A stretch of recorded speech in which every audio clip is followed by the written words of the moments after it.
My name is Casey Donovan. I'm 29 years old and I live in Roanoke, Virginia, a mid-sized city tucked right up against the Blue Ridge Mountains where everybody either knows your business or is about to find out. I grew up 30 minutes north of here in Cedar Falls, a small town where your family name follows you everywhere, to the grocery store, to church, and apparently all the way to your own wedding rehearsal dinner. The night before my wedding, at exactly 4:13 in the morning, my phone lit up on the hotel nightstand. The name on the screen was one I hadn't seen in almost 4 years. Martin Price. My late mother's former business partner. The man she had trusted to help her protect everything she'd built before cancer took it all away. The man who had sat with her and helped put every possible protection in place to make sure I would be okay after she was gone. I almost didn't pick up. I thought maybe it was a mistake. Maybe he'd seen my wedding post on Facebook and wanted to send a late congratulations. Martin was always a little awkward like that, the kind of guy who remembered every birthday but called at the wrong time. But something in me said pick up. Call it gut feeling. Call it my mother's voice, still somewhere in the back of my head even 3 years after losing her. Whatever it was, I hit that green button. Casey. His voice was tight. Like he was holding something very heavy and trying not to drop it. I'm so sorry to call this late. But if I wait until morning, there won't be anything left to stop. I sat straight up. The hotel room was dark except for the orange glow of parking lot lights squeezing through the curtain gap. Right next to me, Derek was breathing slow and easy. Completely asleep. Stop what, Martin? He let out a long, slow breath. Then he told me straight, like pulling off a bandage. Your stepfather signed paperwork yesterday afternoon. He went to a notary. He moved your mother's entire investment trust, every single dollar she left you, over to your stepbrother. All of it. $2.1 million. Gone. With a pen stroke and a notary stamp. The room felt like it tilted sideways. I grabbed the edge of the mattress. And Casey, he said, his voice dropping low, before I let you go tonight, open your fiancé's bank account. Look at every payment that came in over the last 8 months. Look at the notes on each one. What I found in that app made me cancel a whole lot more than just the wedding. White medium star, stop for 5 seconds. This is important, white medium star. If you are new here, welcome. You landed on the right channel. Every day I bring you real stories like this one. Pearl. Courage. People who got knocked down and got back up. Backhand index pointing right, please hit subscribe right now and tap the bell so you never miss one. Backhand index pointing right, hit like if you want more people to find this story today. Now drop a comment before you read another word. What city are you watching from? And what time is it there right now? I want to see how far around the world this story is reaching today. I reply to comments personally, so say hello. Gary had a son from a previous relationship. Brandon Whitmore. 21 years old when my mother passed. Quiet kid. Always on his phone. No college plans, no steady job, no real direction. I didn't hold that against him early on. Plenty of people are still figuring things out at 21. What I held against him later was something completely different. Within 8 months of my mother's funeral, just 8 months, Gary had let his girlfriend, Patrice Haley, move into my mother's house. Patrice came in with a big sectional sofa, strong opinions about every cabinet in the kitchen, and the quiet confidence of a woman who had already decided the place was hers. I drove up to Cedar Falls for Christmas that first year with a pecan pie I'd baked myself and a genuine effort to make things work. I walked through the front door and found Brandon sitting in my mother's reading chair by the window, the exact spot where she used to sit with her coffee every Sunday morning, and Patrice rearranging the kitchen like she'd always been there. My mother's hand-painted china cabinet, the one Mom had spent 6 months fixing up by hand, was pushed into the garage corner to make room for Patrice's sofa. Gary saw the look on my face. The living room needed a fresh start, sweetheart. I smiled. Put the pie on the counter. Excused myself to the bathroom. Sat on the edge of the tub for 3 minutes and just breathed. The worst thing came about 2 months later. My Aunt Rhonda, my mother's older sister, the most plain-spoken woman I know, and I mean that as the highest compliment, called me during my lunch break. Casey, someone is selling your mother's jewelry on the local Facebook marketplace. Her gold locket. The one your grandmother gave her on her wedding day. I'm pretty sure it's Gary. I pulled it up right there in my car. Listed for $85. My grandmother's locket. The one my mother wore to every single important day of her life. Called Gary. His answer, Patrice didn't know it had any special meaning. She thought it was just old jewelry sitting in a drawer. Something changed in me that afternoon and never fully changed back. It wasn't anger yet. It was something colder. Sharper. The slow, clear understanding that Gary Whitmore did not see my mother's things the way my mother saw them. And if he didn't see her things that way, I had to start asking whether he saw her wishes that way either. I pushed that question to the back of my mind. Told myself I wasn't ready to face it yet. I wish I had been ready. Let me be really clear about something before we go any further in this story. In the 3 full years between my mother's death and the night that phone call came, I never once asked Gary Whitmore for a single dollar of that trust. Not once. Not when I was eating cheap instant noodles in a tiny studio apartment while I studied for my real estate license. Not when my car needed 4 new tires and I had to choose between that and groceries. Not when deals fell through and the commission checks didn't come and I lay awake wondering if I'd picked the wrong life. I was a commercial real estate agent at Hargrove & Associates in Roanoke. Freight commission. No base salary. Kind of job where your first year you basically work for free while you build a list of clients. Second year you start to break even. Third year, if you work hard enough and show up every single day and treat every client like they're your most important one, you start to actually get somewhere. I worked hard. I showed up. Every weekend, every holiday, every slow month. I made cold calls until my throat was raw. I showed properties in snowstorms and on holiday weekends and once on my own birthday morning because a client had a tight window and I was not going to lose that deal. By the time I was 29 years old, I had saved $72,000 in my personal savings account. Every cent of it mine. None of it borrowed. None of it handed to me. Mom's trust was off limits. I didn't touch a dollar of it. That money was for settling. She said I'd know when the time was right, and I believed her. Pause button real quick, before we get to the twist pause button. I want to ask you something personal. Have you ever worked incredibly hard and saved for years, only for someone you trusted to try and take it all away? Type yes or no in the comments right now. No details needed. Just yes or no. Also tell me, what country are you watching from? What time is it there? Morning coffee? Late night? Lunch break? I love knowing where in the world my viewers are. And if you haven't subscribed yet, do it right now. This channel is built for people who understand what it means to fight for what is rightfully theirs. You belong here. Belle. I met Derek Callahan at a work networking event about 18 months before the wedding. He was 32, well-dressed, worked as a loan officer at a regional bank, which meant our work worlds crossed paths just enough that running into him felt natural rather than planned. He was the kind of person who made a room feel a little easier. He laughed a lot. He remembered your coffee order after hearing it once. He asked real follow-up questions when you told him something. That sounds like a small thing, but it is actually rare enough that it really stands out. We dated for 11 months before he proposed. He did it on the rooftop of a building in downtown Roanoke where I had closed my biggest deal the previous year. He'd talked the building manager into letting us up after hours. My favorite Thai food was waiting back at his apartment.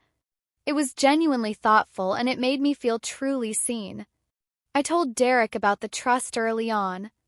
I'm an open and honest person, that's just who I am. He never once pushed me about the amount or when I'd receive it. I thought that showed good character on his part. I know now it meant he already had every number he needed from someone else. About 6 months before the wedding, Derek paid off all his student loans in one single payment. $38,000 all at once. I found out because he left a bank statement sitting on the kitchen counter. How? I asked. You've been making the minimum payment for years. End of year bonus, he said, not looking up from his phone. Derek was a loan officer at a regional bank. He made around $55,000 a year. Regional bank loan officers do not receive $38,000 bonuses. But I let it go. I wanted it to be true. I was 3 months from the wedding and I was in love, and sometimes wanting something to be real is enough to make you stop asking the questions you really should be asking. Then there was Nolan. Nolan Price was Martin's son, 27 years old, working as a junior financial advisor at his father's firm. I had known him from a distance most of my life. Our parents moved in the same work circles since we were teenagers. About 3 months before the wedding, he called me out of nowhere, said he'd seen my engagement post and wanted to say congrats. We talked for maybe 10 minutes. Right at the very end, almost like it was an afterthought, he said, "Hey, real quick, has everything been running smoothly with the trust on your end? My dad mentioned some paperwork moving around but couldn't share details with me.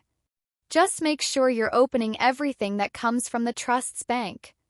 Every email, every attachment, all of it." I told him everything was fine. Gary was handling it. Nothing to worry about. Nolan paused for just a half second. Okay. Good. Just read everything, Casey. Please. I said I would. I truly meant it. Then I forgot about the conversation completely within the hour. 2 weeks before the wedding, an email came in from the trust's bank. Subject line, Payment Timeline Update, Whitmore Family Trust, Account Holder, Casey Donovan. I glanced at it, figured Gary was moving the money release forward, and told myself I'd read the full thing after the rehearsal dinner. That attachment I never opened was a notice that the person receiving the money had been changed. The same week I had told Gary about the house and the closing date, Gary had called Derek. I found this out later from phone records, a 22-minute call 3 days after I gave Gary all the details. After that call, Derek suddenly started pushing hard to move the wedding from October to June. Why wait, babe? Let's just do it. June. What are we even waiting for? Life is short. I thought it was him being excited. I thought it was love being impatient. It was a timeline. Gary needed the wedding to happen before I turned 29, or close enough to it that I'd be too buried in wedding plans to notice the trust wasn't moving the right way. It almost worked perfectly. The rehearsal dinner was at Carmine's on 5th Street in Roanoke, the Italian place that has been there so long it feels like part of the city itself. 40 people in the back room. White tablecloths, candles, the whole picture. Derek's parents drove up from Charlottesville. My college roommate Jess, who was my maid of honor, was there in a green dress looking like she stepped right out of a magazine. Cousins, work friends, people from every chapter of my life all in one room at the same time for the first time. Toward the end of dinner, Gary stood up and tapped his glass. The whole room went quiet. "Diane would have been so proud tonight," he said. His voice cracked just enough. Half the room got emotional. She talked about this day from the time Casey was a little girl. I just wish she could be here to see it. I watched him standing there with his hand over his chest, using my mother's name, and for one completely open moment I thought, maybe I really have been too hard on him. Maybe underneath all the small hurts, he genuinely loves her memory. Derek squeezed my hand under the table. "You doing good?" "Perfect," I said. And right then I completely meant it. After dessert I walked past the back hallway near the coat room and caught Brandon and Patrice in a hushed, private conversation. They stopped the second they heard my heels on the tile floor. Patrice smiled wide and smooth. "Just talking about tomorrow. So excited for you, Casey." Brandon looked at the floor. "Derek drove us to the Marriott on Elm Street. kissed my forehead outside room 318. Get some rest. Tomorrow is going to be the best day of both our lives. He was asleep within 6 minutes. Deep, steady breathing. Completely still. The sleep of a man with a clear conscience. Or one that's already been paid. I lay there wide awake, staring at the ceiling. Thinking about the house on Westover Hills, the one I was about to close on for $415,000, the one that was supposed to be the start of everything. The room I had already decided would be my home office, where I was going to hang my mom's watercolor painting. The vows I had memorized word for word. 4:13 a.m. the phone buzzed. Before I tell you what Casey found on that phone at 4 in the morning, I have one question for you. Right now, in this moment, who do you think is the real villain of this story? Type one of these in the comments. A. Gary, the stepfather who signed the papers. B. Patrice, the girlfriend who moved into the house. C. Derek, the fiancé who took the money. D. All three equally. Drop your answer below, then keep reading to see if you were right. The answer will shock you. And while you're in the comments, tell me what city you're in and what time it is there. Let's see how many time zones we've hit today. Globe showing Europe, Africa. I took my phone into the bathroom, locked the door, sat down on the cold tile edge of the bathtub in my socks. The bathroom fan hummed quietly. Somewhere below us the parking lot was empty and still. Martin told me everything. Gary had used his authority as trustee to file a change of who gets the money, switching every dollar over to Brandon Whitmore. The switch would lock in within 48 hours. Martin had been notified as the original advisor on the trust, had tried reaching Gary with no luck, and called me directly. I kept a copy of the original trust papers in my office safe from the very day your mother and I put it together, Martin said. She asked me to keep it. She told me, and I remember exactly how she said this. Martin, keep a copy just in case Gary ever gets confused about who this money actually belongs to. My throat got so tight I couldn't say a single word for a moment. One more thing, Martin said quietly. Open Derek's bank account. Look at the deposits. Derek and I had shared passwords months earlier, practical we called it. For emergencies. Well, this counted. I opened the app. Found it immediately. A payment of $52,000 from Gary Whitmore's personal account 8 months ago. The note on the payment said 2 words. Per arrangement. I kept scrolling. 3 more payments below it. $3,500 in February. $4,200 in March. $2,800 in May. That's $10,500 total, from a separate account under the name Patrice Haley Whitmore. Not Gary. Patrice, Gary's own girlfriend, had been wiring money directly to my fiancé on top of everything Gary had already sent. Total paid to Derek Callahan, $62,500. Over 8 full months. While I planned a wedding and trusted every single person around me, I took screenshots of everything. Every payment. Every date. Every note on every transaction. Then I sat on the edge of that bathtub for a long time. My mother's silver hoop earrings still in from the rehearsal dinner, the one she wore every single day for 15 years. I reached up, unclipped them, held them tight in my palm until the metal warmed up. Then I opened the bathroom door. Looked at the man lying peacefully in that hotel bed, completely still, sleeping the way a man sleeps when his problem has already been handled, and I made up my mind. I stepped into the hotel hallway in my socks and called Martin straight back. He picked up on the first ring. He confirmed it all in plain terms. The original trust papers named me as the one and only person who gets that money. No exception.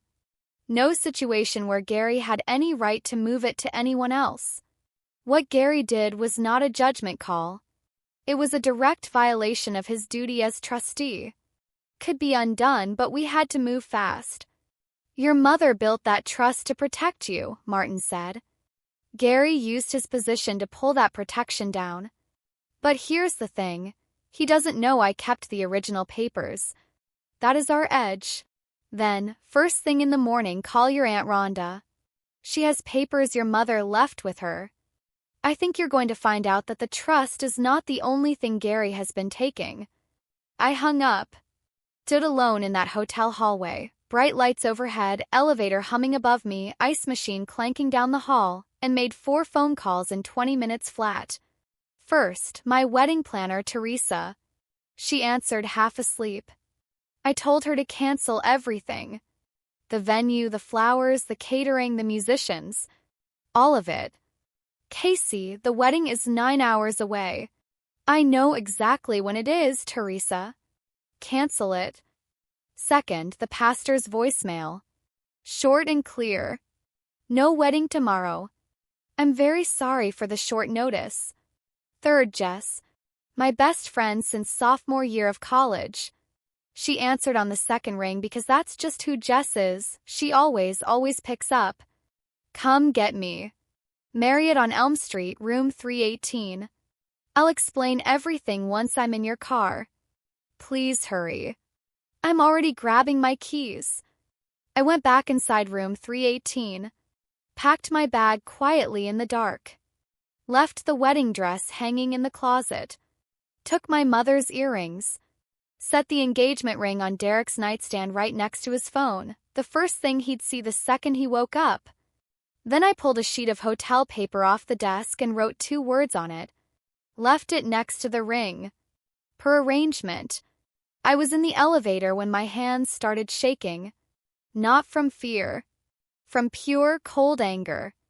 Kind that hits you when you suddenly understand that every single person around you had an arrangement, and you were the only one who had no idea. Jess's headlights were already in the parking lot when I walked out. She didn't ask a single thing until I was in the car, door shut, belt on. Then she just said quietly, "Tell me." So I did. By 7 in the morning, my phone showed 19 missed calls. 8 from Derek. 5 from Gary. 3 from Patrice. 2 from Brandon, which surprised me because we barely had any real relationship. 1 from Teresa about vendor contracts. I was at Jess's kitchen table drinking coffee that honestly tasted like warm nothing, staring at payment screenshots laid out between us like a case file. Jess sat across from me in her pajamas, reading every line, her jaw getting tighter with each one. "Casey," she finally said. "I know. This is completely insane. I know." I sent Gary one text. No explanation. Just, "I know what you signed yesterday. I know exactly how much you paid Derek. I know about every single payment note." 45 minutes of total silence. I watched Jess's microwave clock the whole time. 45 full minutes from a man who always had a smooth and ready answer. Then one text came back. "We need to talk. Come home. Home." He still called that house home. My mother's house. I didn't reply. I drove to Aunt Rhonda's instead. She was already on the porch when I pulled into the driveway, arms folded, jaw set.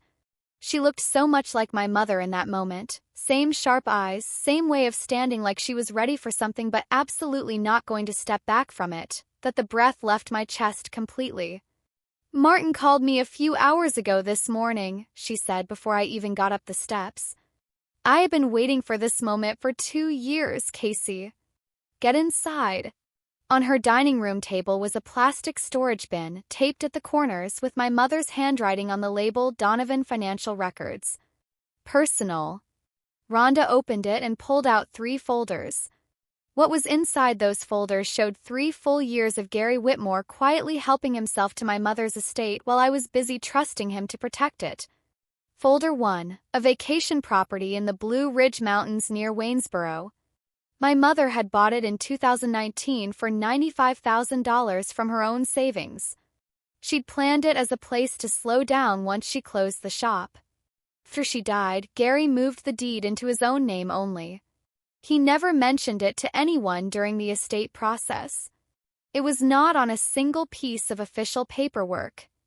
Folder 2, a storage facility investment my mother had made with a business partner.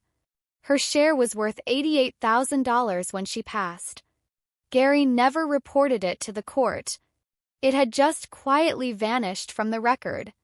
Folder 3, a stock and investment account my mother had opened in her own name.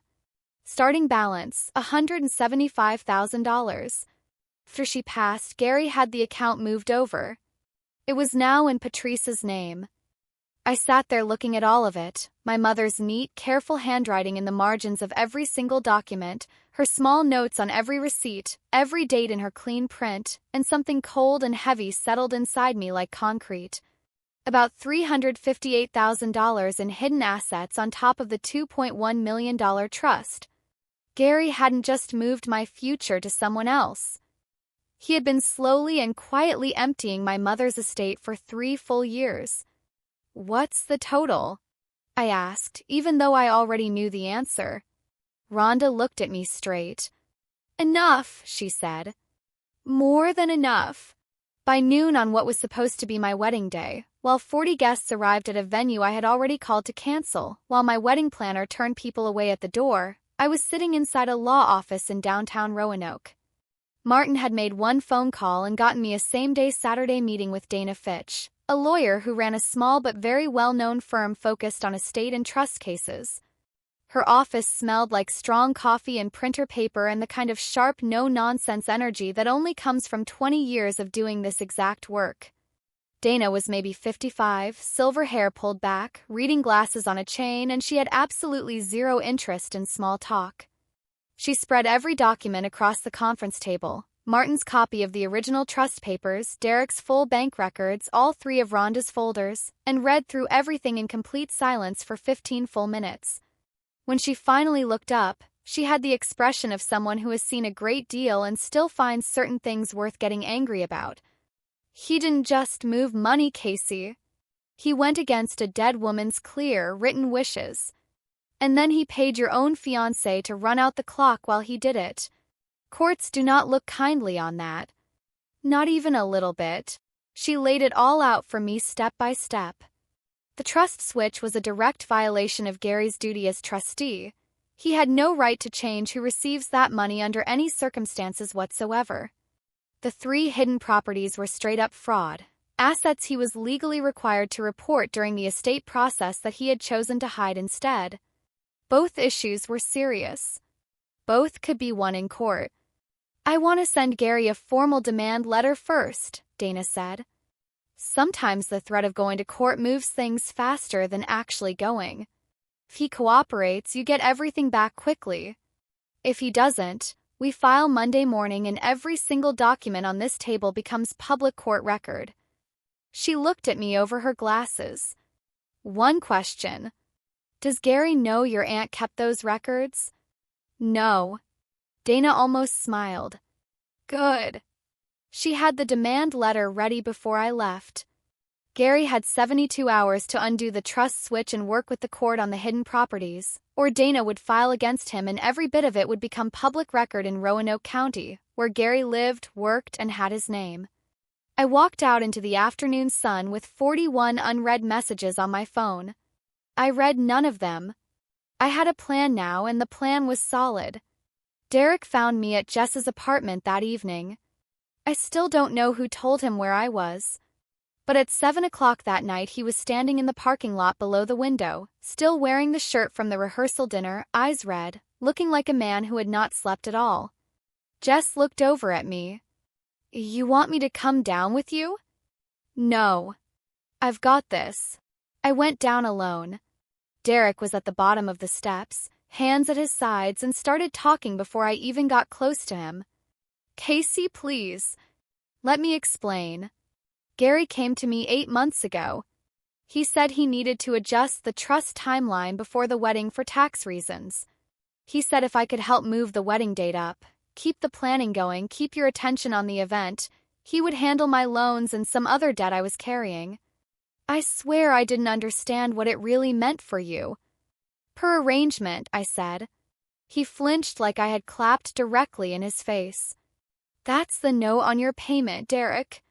Per arrangement. People don't write that on a gift. They don't write that on a mix-up. They write it on a deal. A done deal. He started crying right there at the bottom of the apartment steps, hands over his face, his whole body shaking. I watched him. I felt nothing. Not happy about it. Not broken by it. Just clear.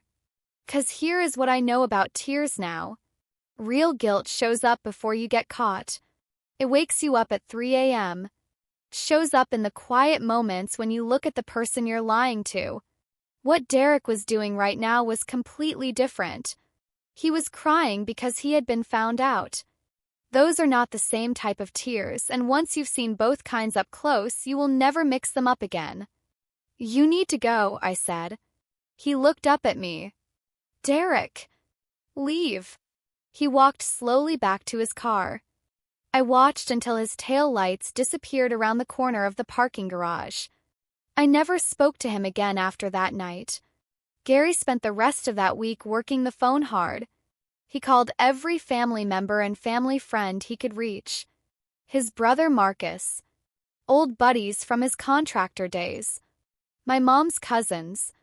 People who hadn't come to any family gathering in years. Rhonda told me Thursday night that Patrice was running her own phone campaign on the side, telling everyone I had walked out on the wedding out of jealousy and was threatening to take Gary to court over money he had fairly decided to share with the family. Dana's demand letter arrived by certified mail on Tuesday afternoon. Gary got it while Patrice was out at a hair appointment.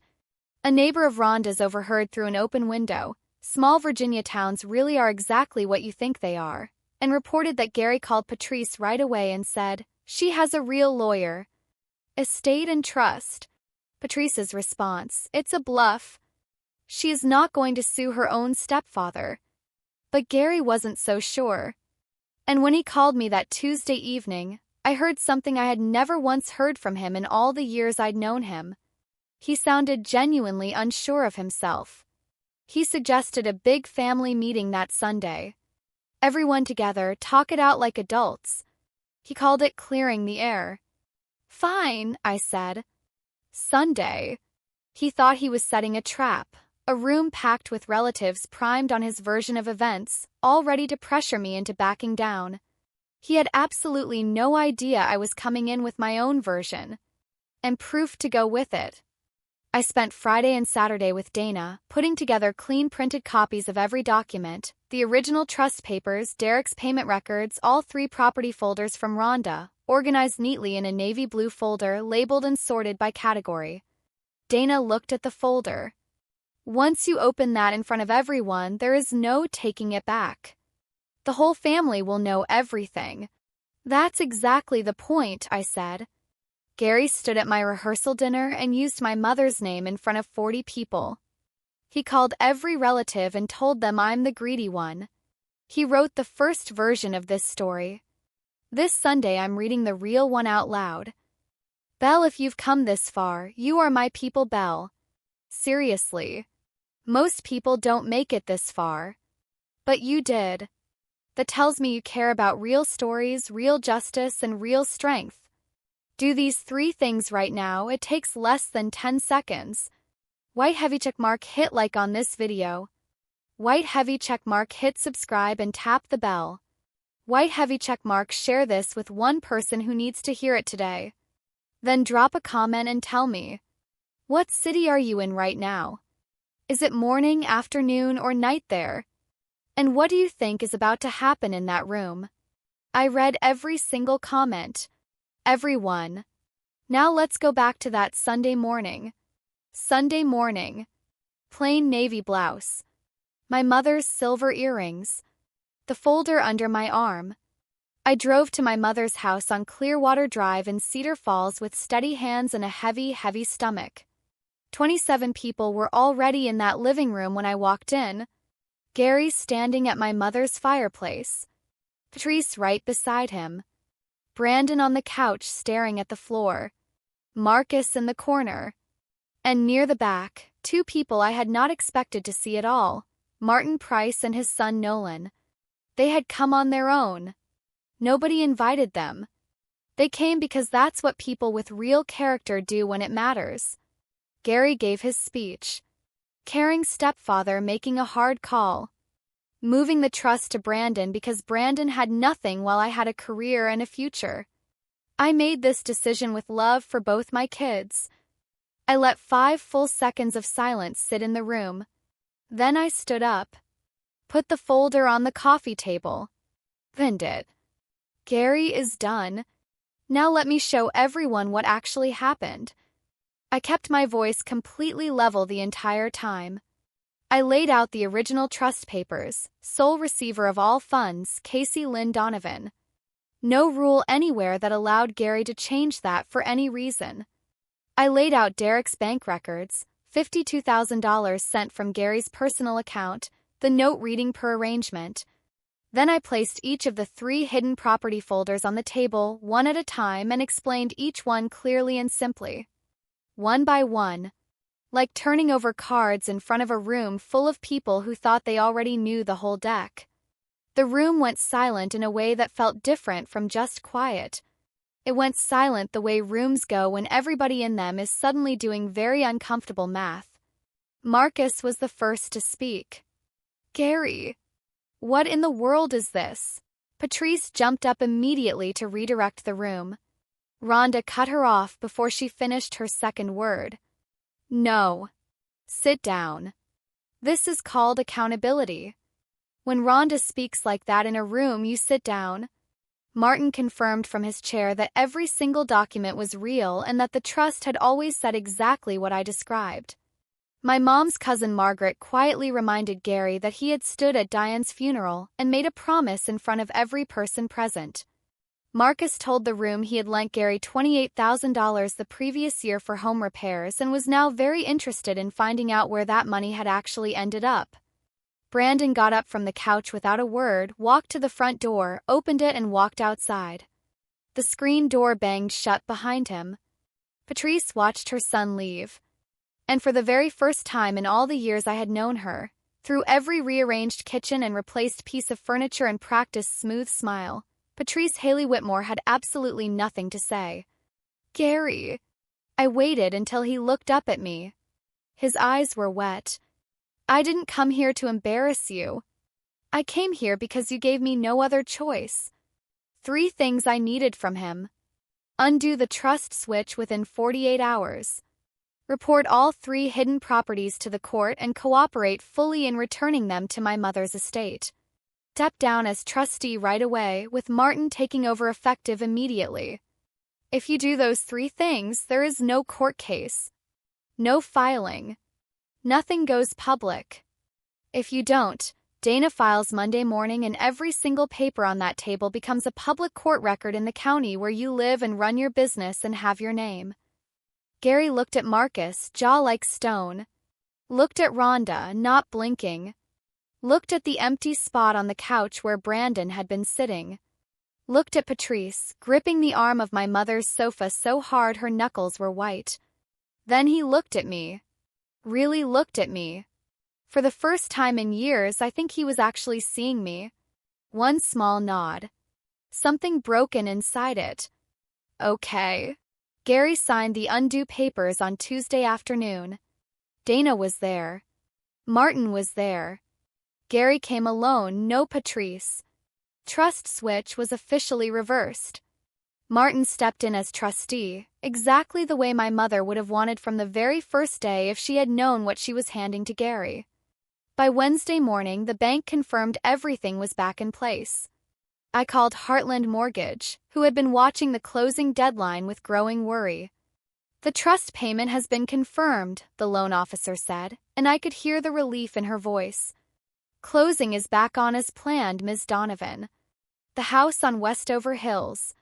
Till there. Till mine. But the story wasn't finished yet. 'Cause in the weeks that followed while Dana went through the estate court paperwork, something came to light that completely changed how I understood the whole picture. Patrice had promised Brandon the trust money 3 months before she had even fully talked Gary into signing the switch order. She had told her son the money was already his, made it a done deal in his mind, while she was still working on convincing Gary. She was the one who found Derek, reached out to him directly, came up with the payment arrangement, and fed the entire plan to Gary one careful piece at a time. Each piece was framed as the fair thing, the family thing, the right thing. Gary was not the one who built this plan. Gary was the last piece Patrice needed to fall into place. When Gary found this out through the court process, the fighting between him and Patrice, by Rhonda's account from a mutual friend, was loud and very ugly.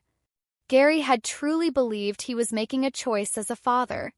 He had been guided very carefully and very patiently into believing that. And now he was standing in the middle of a ruined reputation, a broken friendship with Marcus, and a damaged name in the county where he'd spent his whole life, finally understanding that he had been used just as badly as he had used me. I don't feel sorry for him. He made the choices he made, and they were his alone. But I understand now that the picture I had, Gary as the mastermind, was only part of the truth.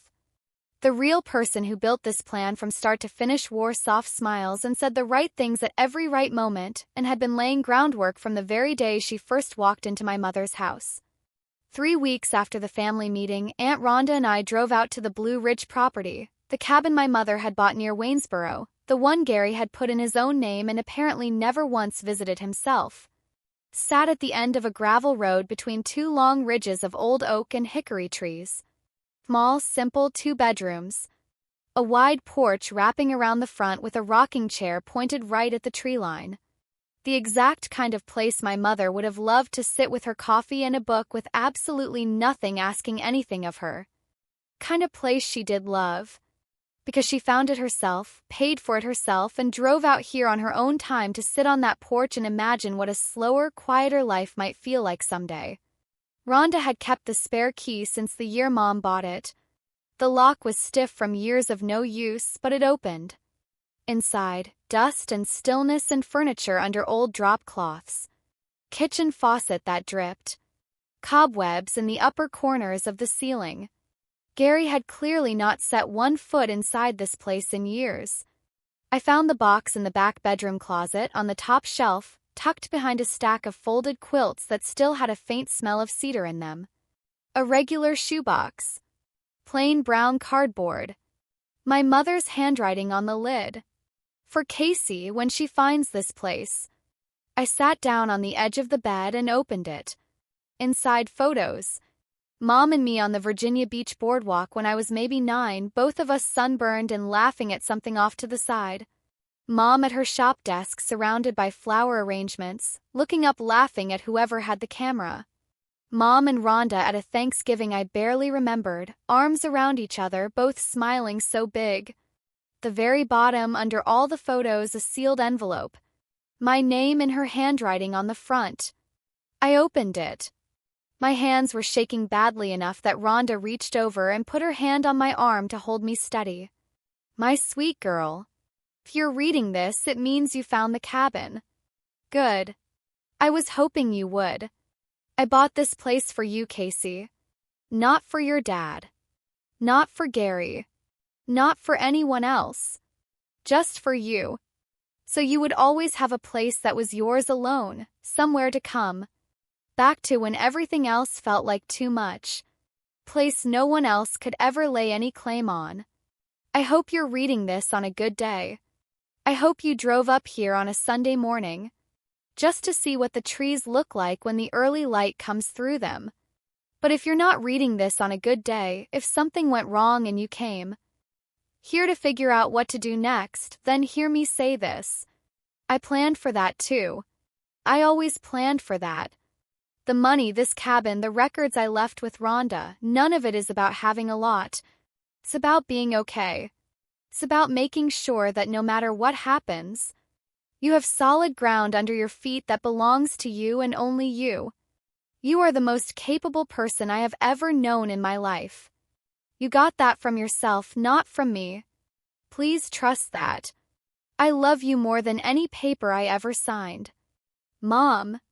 Rhonda held me while I cried.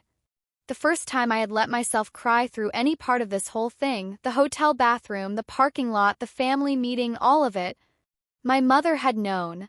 Not the exact details. She couldn't have known those. But she had known enough. Enough to leave the financial records with Rhonda. Enough to keep her own copy of the original trust papers. Enough to tell Martin just in case Gary ever gets confused in the notes she left him. She had built one safety net inside another, and she had done all of it quietly and carefully, without telling a single person except the two people in the whole world she knew without any doubt she could trust completely. I just had to follow the trail she left me. All the way out here, to this cabin, to this box, to this letter. Closing came through right on schedule.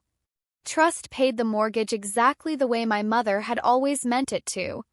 My $72,000 in personal savings stayed in my own account, a cushion, a foundation, money that was mine in a way that no one could ever mistake or take away. The house on Westover Hills in Roanoke, Virginia, the one with the craftsman-style front porch and the big backyard and the kitchen windows that face east toward the morning light, is mine. The walls are warm white. Counters are quartz. Coffee maker is in the corner of the kitchen exactly where I always pictured it. And my mother's watercolor painting, a field of lavender in the late afternoon Virginia sun, made in an art class she signed up for the year before she got sick, the one I had kept rolled up in a tube in my closet for 3 years because I never had a permanent wall to hang it on, is right above the kitchen window where the morning light touches it every day at around 7:15. Just the way I always pictured it would be. I live alone. And I want you to know that sentence does not make me sad. Makes me feel steady and solid, like standing on ground that is actually mine and actually level. Aunt Rhonda came to the housewarming. She brought a cast-iron skillet and a framed photo of my mom and me at my real estate license ceremony, both of us smiling ear to ear. Martin Price came and stood in the living room, looked around slowly and said, "Diane would love this kitchen." I almost burst out laughing right there. Jess brought yellow sunflowers and set them on the dining table and said, "You know what I like most about this place? It is so quiet." She's right. Really truly is quiet. The estate court case is still working through the system. The hidden properties are still being reviewed. Dana says 6 months to a year to wrap up, but the papers are solid and the case is strong. These things go slow, she always says. But they go. Gary called me twice in those 3 months. First time I let it go to voicemail. I wasn't ready. The second time, about 8 weeks after the family meeting, I picked up. "I'm sorry," he said. His voice was low and quiet, nothing fake about it. No Patrice in the background. "I should have protected what your mother left you. I didn't do that. That is entirely on me." Closed my eyes. Leaned my back against the wall of my kitchen. Let those words settle exactly where they were going to land. "I accept that," I said. "But I need a lot of time before this goes anywhere. And I need you to understand something very clearly. You are not my trustee anymore. You have no say over my money, my choices, or my future. That is completely done, and it is going to stay done. If we ever have any kind of real relationship again, and I am not promising anything tonight, it starts from zero. No history where you know best. No, I am the adult here. Zero." He was quiet for a long time. Then, okay. No pushback. No argument. No Patrice coaching him from the couch. Just okay. I hung up and stood in my kitchen for a while after that. Just stood there and thought about all the different ways that conversation could have gone. All the things it could have been. All the things it wasn't. People show you who they are. Always, eventually, they show you. You just have to stop changing what you see to make the story easier to live with. This morning I sat on the front porch of my house on Westover Hills in Roanoke, Virginia, with a cup of coffee and watched the sun come up over the Blue Ridge in the distance. The air smelled like fresh cut grass and someone's laundry drifting over from down the block. A school bus stopped at the corner. A dog 2 houses over barked twice and then went quiet. Normal sounds. The sounds of a regular Tuesday morning. The sounds of a life that is actually fully, completely mine. I keep going back to what my mother said to me in that hospital room. For in her arm, 3 months before she left, This money is for settling, Casey. Not for being rich. Just for being okay. For 6 years I thought I knew what that meant. I thought settling was a checklist. A house with the right number of rooms. Enough money in the bank to feel safe. A ring and a last name and something solid to point to and say, "Look, I made it." I was wrong about every single part of that. Settling means standing on ground that will not move under your feet when hard things come. It means the people around you chose to be there, not because someone paid them, not because they're waiting for something to land, not because someone else arranged the whole situation.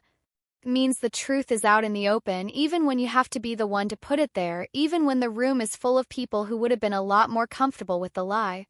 It means knowing exactly where you stand. My mother left me a trust fund. But what she really left me was the strength to trust myself. I am 29 years old. I live in Roanoke, Virginia, in a house I own in a neighborhood that is becoming mine.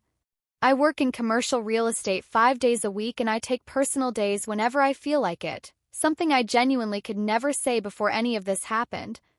I go up to the Blue Ridge cabin once a month. Sometimes Rhonda comes along. Sometimes I go on my own and just sit on that porch swing and listen to the trees. I have coffee with Rhonda on Sunday mornings. I have Jess, who drove to a parking lot at 3 in the morning without asking a single question, and who I will love for the rest of my life for exactly that reason. I don't have everything figured out yet. Most days I'm still learning what this life I'm building can actually hold. But I have what matters. I have the truth. I have clear lines I don't let people cross anymore. I have a kitchen with morning light that touches it at exactly the right spot and exactly the right time, around 7:15, just the way I always pictured it. That's enough.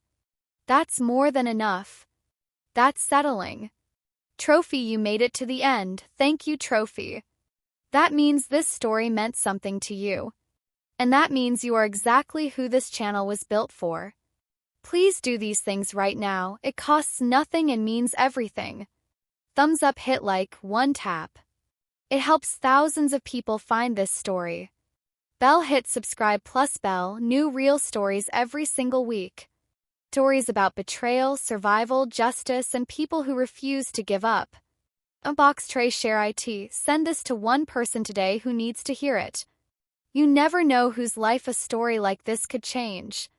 Then drop a comment and tell me 3 things. 1. What city and country are you watching from? 2. What time is it there right now? 3. Has anyone in your life ever betrayed your trust the way Gary, Patrice, and Derek betrayed Casey? Just say yes or a no, you don't have to share the story. I personally read every single comment. Everyone. Let's build something real together in this community. Red Heart. If you have ever had to draw a hard line with someone who was supposed to look out for you, a parent, a step-parent, a partner, a friend, I want you to hear this right now. You are not wrong for protecting yourself.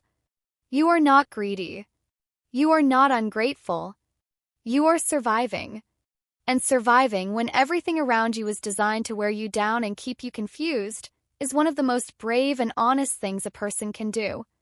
Every day on this channel I share real stories just like this one. Stories of people who were betrayed, who found their footing, and who came out the other side standing on ground that was truly theirs. If that sounds like something you need right now, hit subscribe. You are exactly who this channel is for. See you in the next one. Take care of yourselves.